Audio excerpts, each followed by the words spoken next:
രാത്രിയിലത്തേക്ക് കഴിക്കാൻ കുട്ടികൾ പാസ്ത വേണമെന്ന് പറഞ്ഞപ്പോൾ അതങ്ങോട്ട് ചെയ്യാമെന്ന് വിചാരിച്ചു. ഇതെന്താ ഇങ്ങനെ പറയണമെന്ന് വിചാരിക്കരുത് കേട്ടോ. ഞാൻ ഈ പാസ്ത, മാഗി, യിപ്പി ഇങ്ങനെയുള്ള നൂഡിൽസ് ഇതൊക്കെ റേഷൻ പോലെ മാസത്തിൽ ഒരു തവണ കുട്ടികൾക്ക് ഉണ്ടാക്കി കൊടുക്കാറുള്ളൂ. ആ കഴിക്കേണ്ട ഒരു കൊതി മാറാൻ വേണ്ടി മാത്രം. കാരണം ഒരു ഗുണവും ഇല്ലാത്തൊരു സാധനമാണിത്, ഒരു വിറ്റമിൻസ് ഒന്നും ഇല്ലാത്തൊരു സാധനം. പിന്നെ ഇതിൽ കുറേ വെജിറ്റബിളൊക്കെ നമ്മൾ കട്ട് ചെയ്തിട്ടാലും ആ വെജിറ്റബിൾ ഫുള്ളും പെറുക്കി വെച്ചിട്ട് ഇത് മാത്രം കഴിക്കുന്ന മക്കളാണ് എൻ്റെ. അതുകൊണ്ട് ആ വഴിയും എനിക്ക് പ്രതീക്ഷയില്ലാത്തൊരു വഴിയാണ്.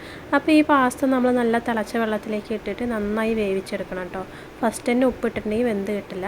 അതിനുള്ള വെജിറ്റബിൾ എന്താണെന്ന് നോക്കാം. ക്യാപ്സിക്കം, തക്കാളി, സവാള, കറിവേപ്പില ഇതൊക്കെ ചെറുതായി കട്ട് ചെയ്ത് വെച്ചിട്ടുണ്ട്. നമുക്ക് ഇതിലേക്ക് വേണ്ട മുട്ടയൊന്ന് ചിക്കിയെടുക്കാം കേട്ടോ. ഫസ്റ്റ് ഒരു മുട്ട ഒഴിച്ചിട്ട് അതിലേക്ക് കുറച്ച് ഉപ്പും പെപ്പറും ഇട്ടിട്ട് നന്നായി മുട്ട നമ്മൾ ചിക്കിയെടുക്കുന്ന പോലെ ചിക്കിയെടുക്കുക. നന്നായിട്ട് ചിക്കിയെടുക്കണം കേട്ടോ. കണ്ടില്ലേ? അപ്പോൾ നന്നായി ചിക്കിയെടുക്കാൻ നോക്കുക.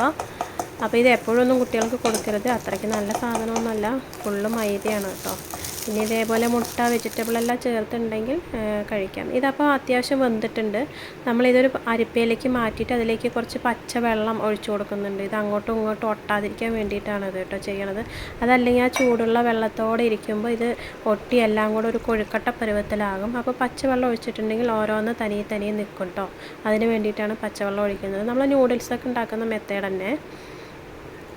എന്നിട്ട് ഒരു ചീനച്ചട്ടി അടുപ്പിൽ വെച്ചിട്ട് എണ്ണ ഒഴിച്ചിട്ട് അതിലേക്ക് നമ്മൾ നുറുക്കി വെച്ചിരുന്ന സവാള ഗിരിഗിരി ഇട്ടിട്ട് തക്കാളിയും ക്യാപ്സിക്കും ഒക്കെ ഇട്ടിട്ട് ഒരുപാട് കരിയാതെ ജസ്റ്റ് ഒന്ന് വാട്ടിയെടുക്കണം. കറിവേപ്പിലയൊക്കെ ഇട്ടോളൂ കേട്ടോ.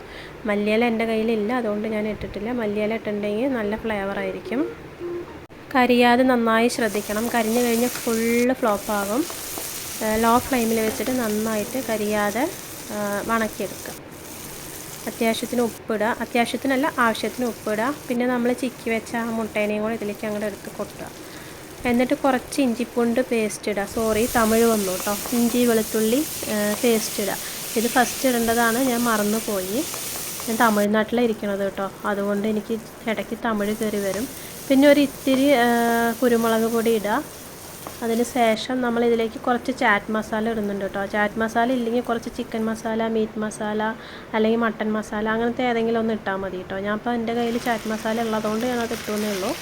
അത് കുട്ടികൾക്ക് അതിൻ്റെ ഫ്ലേവർ ഇഷ്ടമാണ്, അതുകൊണ്ട് ഇട്ടുവെന്നേ ഉള്ളൂ കേട്ടോ. എന്നിട്ട് നന്നായിട്ട് അങ്ങോട്ട് ഇളക്കി കൊടുക്കുക.